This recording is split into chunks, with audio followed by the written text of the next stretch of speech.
Good morning, YouTube. It is Saturday morning, bright and early, on my first cup of coffee. And, my husband just ran down to save a stingray on the beach. It washed up and it was flipped upside down, so it couldn't get back in the water. So he ran down there and kicked it over with his foot, or didn't kick it over. He lifted it with his foot and lifted it over, so when the water came up, it went out in the water. It's really cool. He got video of it. Anyway. I just wanted to share with you, I had a lot of inspiration this morning, and I wanted to share with you just a little bit about my story as far as, getting into the arts and crafts and all of that. I have always been into arts and crafts my entire life. When I was a kid, I was around it always with my mother, my grandmother. I have some uncles. My uncle, who is a very good drawer, my mother draws very well.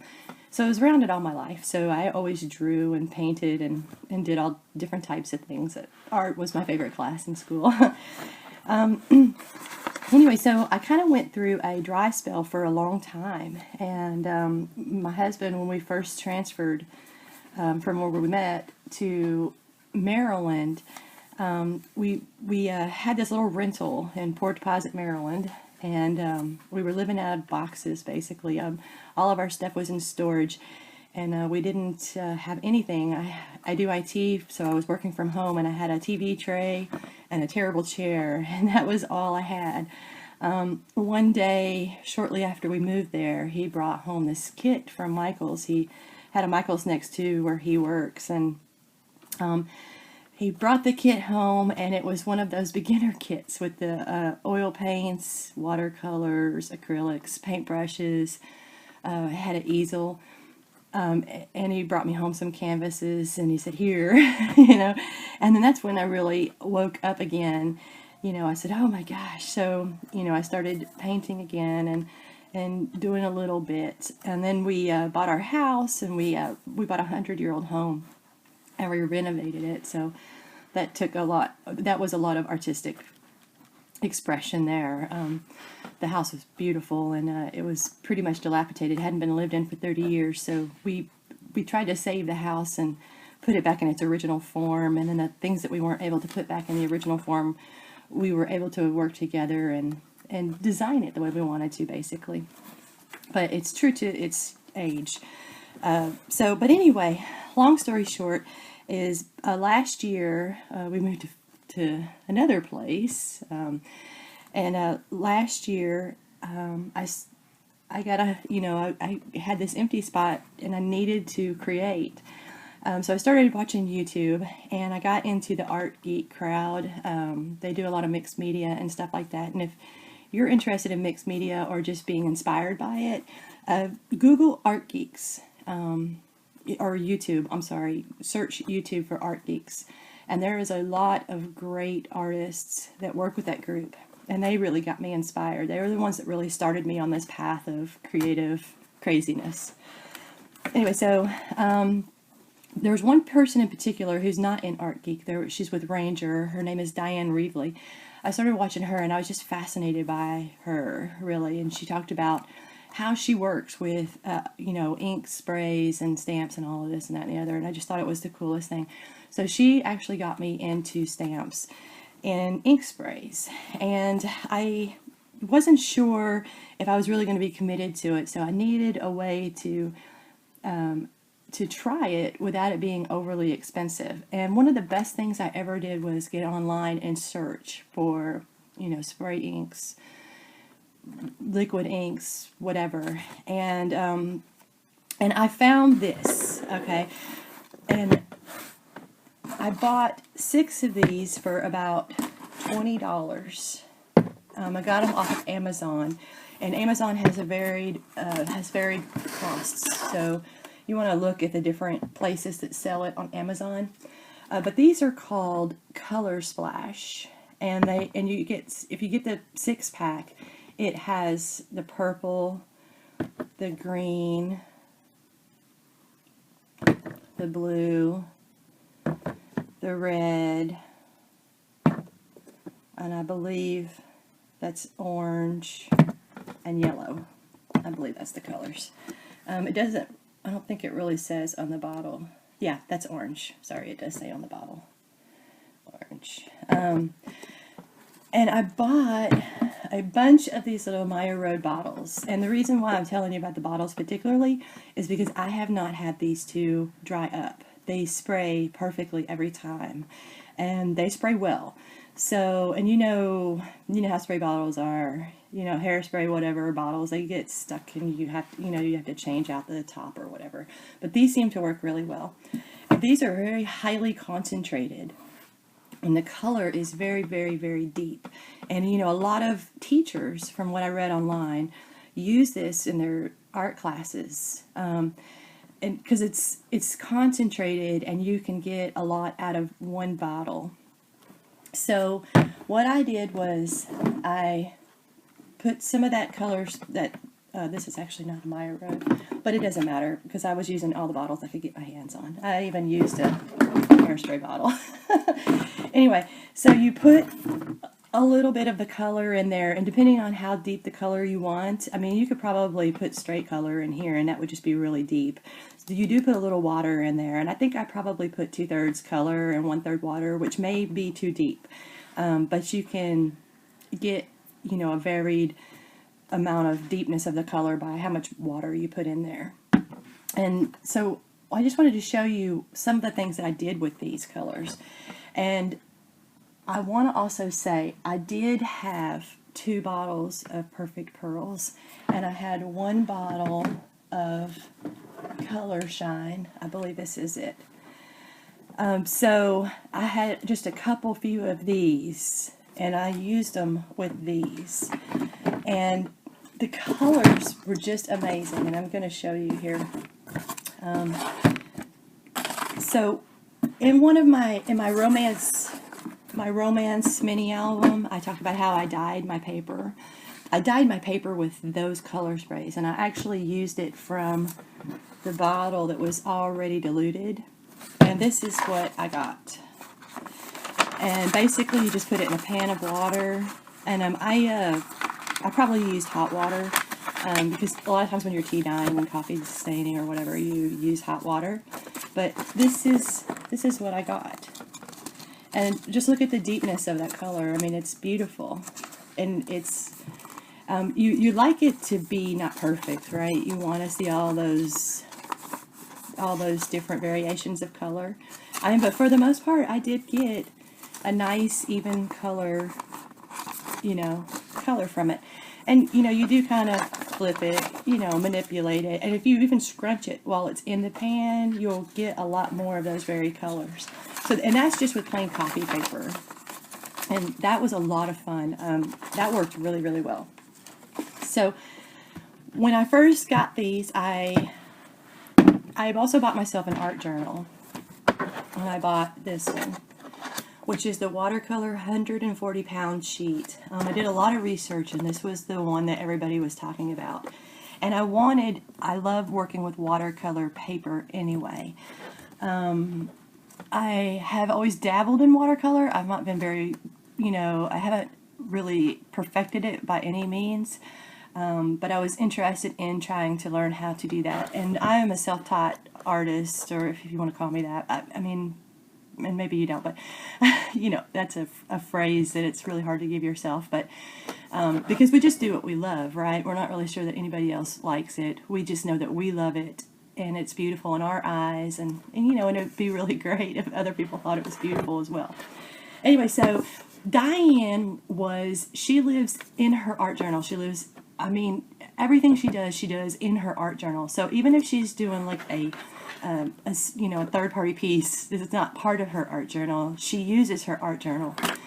Everything she does with her inks, all her art is around those inks. So if she wipes off inks with her paper towels, or any of those mixed media artists that are on ArtGeeks, those paper towels become part of their art somehow, some way. They don't just, throw them away. You keep those inks that you have you've gotten because of something else. An example is I had some seam binding for one of my other mini albums that I needed a different color. So I sprayed a seam binding on this, and this is watercolor paper. I also have this book. I purchased this book separately, and the paper, when I am doing something, see, you can see where I've tested my stamps. I don't waste it, right? I use this watercolor paper, and I do what I do. Like if I'm stamping on a card, which I don't make cards, but this is an example. If I'm stamping on a card and there's residue ink on there, residual ink, I will stamp it somewhere else on the art book. And what that does is it gives you a base to start. It gives you, it's like, you know, a coloring book for a child. You can give a child a blank piece of paper, and they'll color on it for so long, right? But if you give a child a coloring book, they have inspiration. They'll try to color it, you know, and they'll keep going, and they'll just color that entire color book. It's the same theory with an adult. You know, when you look at something, you get inspiration. So I did this with the seam binding, and look at that image. I mean, that is just gorgeous. And if you were to stamp something on there and use it somewhere, people would be like, wow, how did you get that effect? I mean, you know, what tools did you use to do that? Well, I didn't really use any tools. I just laid my seam binding on there and sprayed it with I did use Color Shine because I needed that dark blackish brown or grayish color. So, and that's what I got. So now I have this to work with. This is going to give me inspiration somewhere later on. I'm going to use this in something that I do. Whether I put it in my art book or whether I use it in a mini album as a page, you know, something like that. So that's just an example there of what you do. So I bought this book, and the first thing I did was I mixed my color sprays, and I just went crazy. I haven't decorated my top yet. I just went crazy, okay? What I did was spray a lot of pages, and let me just show you. And you can see the pearl, maybe. I don't know if you can see the sheen, but I mean, that's just one page that I got. And let me show you like this. I was playing with some of my stencils. And you can manipulate it, you know, you can lift the book up, let the ink roll around. But anyway, so that's, you can smash it in there, rub it around, use paper towels, whatever. So that's what I did. And I did every other sheet. I left some white sheets in there. Look, you can really see the shimmer on this one. If I hold it the right way, maybe. But I mean, the shimmer in it, there you go. See the shimmer in there? These pages are just gorgeous. Look at that. Look at how it rolled around to the other page, and look at all the different, and that's just from the color. That is from the color spray, or color splash, and then somehow this stuff becomes, if you just squirt it once, it really, this is very concentrated too. It doesn't take much to get that effect. It's like a marbling effect, really, see? It's not like you're going to use an entire bottle. It just takes a little bit, and you just smash the pages together. And so you can see I have all these different pages that I just played with the colors. Like this one. This one's got a really pretty marbling effect. See the color shine, or the color, I guess that is the color shine, yeah, or the pearl. Could be the pearl. This right here. This was a really good thing to start with, by the way. Oh, sorry, I shook it, but yeah, that. So sorry, I have a lot of sheets that I've done. I played with it, and I did every other sheet. I left some white sheets in case I thought that I might need a white sheet, okay? Just an untreated sheet. And the thing that Dyan taught me was, it doesn't matter if it gets onto the other sheets. Work with it, right? That's all part of the fun. Look how deep this purple is. And then it just has a little bit of that pearl spray. I mean, look at the deepness and the darkness of the color. Look at that. I mean, is that not beautiful or what? Like if you were needing to express some of that creative energy and just did not know where to start, you could look at this book, I think, and get something from it. Whether you just do like a junk journal page or a mixed media page. See, this is where I tested one of my stamps. I was playing with one of my stamps. So you don't waste any of that ink. You don't put it on a, you don't put it on a paper towel and throw it away in the garbage. I mean, obviously you can if you want, it's yours. But you use this book and you do whatever, that's where that excess ink goes. That's where you spray your seam bindings. That's where you spray your wood pieces or whatever. I was playing with some stencils on this one. And I used the color spray, and then I used a stencil, and the only thing I put on the stencil is this pearl, Perfect Pearls. And at first you couldn't see it, and then when it dried, it just gave this beautiful effect. So very pretty. And I mean, really, you could call the page done, right? I mean, look at it. It's very pretty. But you can go and add to it later, like I have done. Sorry, this is my first experience with color pencils. I was playing around. But like, here's a page where I started out with that spray. And I used some stamps, and this is a mixed media. I used paper, and these are stamps that I cut out and colored, and I drew her on watercolor paper, and I fussy cut her out and put her on here.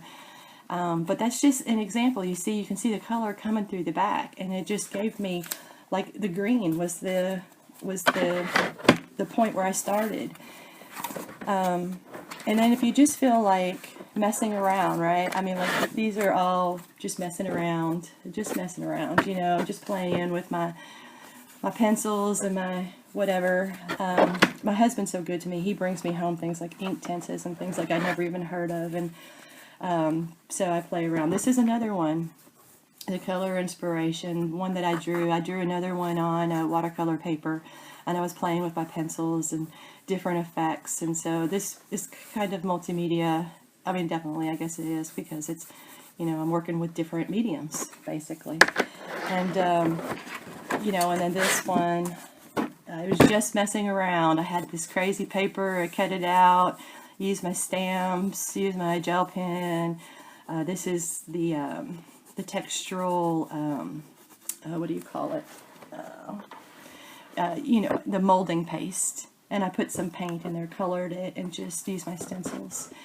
So just playing, that's all I was doing. This is not like great artwork by any means, but just for me to express myself and just to play with different things, so that when I, really want to do something great, I can. And I hated her face, right? So I painted this one. I'm not a good face painter. I painted this one and I hated her face, so I gave her a mask. I mean, it's just, I was just playing around, and I used molding paste. I don't ever show anybody this, y'all, but anyway, I'm sharing it with you. I just use very different textural items, papers, like this is from a little small paper thing that I bought, paper stack. So just, it's very textural. I was just playing, just learning, basically. And this is another different example, just I covered the whole page with the Mod Podge, just playing around. And then this one, I kind of just, doodling. So I just wanted to share that with you, because I'm not sure, I've not really seen any YouTube videos on this. So I just, if you don't have a lot of, you're not sure if you want to commit to having 4,000 of these, because once you've bought 4,000 of these, you better use them, because they're darn expensive, and y'all know what I'm talking about. They are very expensive. I think these, if you took this and put just a little bit of this in here, you would get a sheen, or or maybe the Perfect Pearls. You would get something really cool. So the more bottles that you have, the more you can experiment with them. You can have different levels of brightness. So just an example. So if you were working on a project and it had nothing to do with your album, and you wanted to test something, test something that you were working on, you'd just put this on there, and then, this one's messy. This one needs to be cleaned off. And then you would just test it, right? So you would just test it on here. And you know what happens to that ink? You keep it forever. That ink is in your book. So, you get, and then you just run it around. Look, inspiration. and now it's all over my desk. I got too much color on there. Just press it on your art pad, right? See? Art pad. Now you've got something totally different, a different type of inspiration. And you've also sprayed your dress form. And look at how it absorbed that color. Look at how bright that is. And that is absorbed. And it does stain too, by the way, y'all. But that is gorgeous color. And then say you want to get, oh, I really need to wipe this down because it's everywhere. But, so you got that effect. Sorry, that ink should not be on the desk. It should be on the paper. But it rolled off. And you know, a lot of the times I will use a piece of paper. Oh, and then you know what I'm going to do? Sorry, I'm having fun. I'm going to press this down or rub it. You know, I mean, what harm can it be? It was all waste anyway, right? I was going to throw it away. Oh, cool, you know? That's going to be a gorgeous piece of paper. So you want to, you know, change the way, you want to add some shimmer. Sorry, you know, and actually, well, no, this will be fun. Okay. So you want to add some shimmer, you know. So we have this color shine. Beautiful color too, by the way. And we'll just add it on there, right? So not really sure what you're going to get. Not really liking that. So you lay it on the paper, press it down. Because that's where you really get the cool variations, is when you press it on the paper. You get some really, really cool. Look at that. How else are you going to achieve that? You're not going to be able to use a paintbrush. If you spray it, it's not going to be that cool. So now you have something that is really cool. And I have to tell you, the sheen that is coming off of that is just beautiful. I don't know if you can see it. And it doesn't take much of this expensive spray to get the effect that you want. And look at my art journal. That's where I press down that form. And it has, look at the color. Okay, so that's what I wanted to share with y'all. I've been thinking about doing this for a little while. I really think if you want something to play around with and you're not really sure and you're not going to commit you're not ready to commit to 4,000 of these, buy these and you know, I don't get anything. They don't even know that I'm making this video. So and then just buy 1 or 2 of these, you know. And these are the ones I started out with, the Perfect Pearls, and if you saw the shimmer in the pages, which you really have to see them in person, the shimmers are gorgeous. So at the end of the day, you've worked on all of your projects and you have this left over, and then you're like in a slump. You're not really sure what to do, right? You know, we have those. You get a project done and then you're like, oh gosh, what am I going to work on now? Your room overwhelms you because you've bought out everything that Joann's has and Michael's, and you just don't really know where to start because there's so much. You just pull out your paper and you play with your stencils and you play with your stamps, and you're not really trying to achieve a masterpiece. You're just, you know, you're being creative. And you know what? You're probably going to have a masterpiece when you're done. You know, it's probably going to be that masterpiece that you're like, how did I do that? I will never be able to do that again. But you will be able to, because you'll have another new sheet that you can get a whole new set of inspiration from. Anyway, that's just my tip. You guys have a great day. Bye.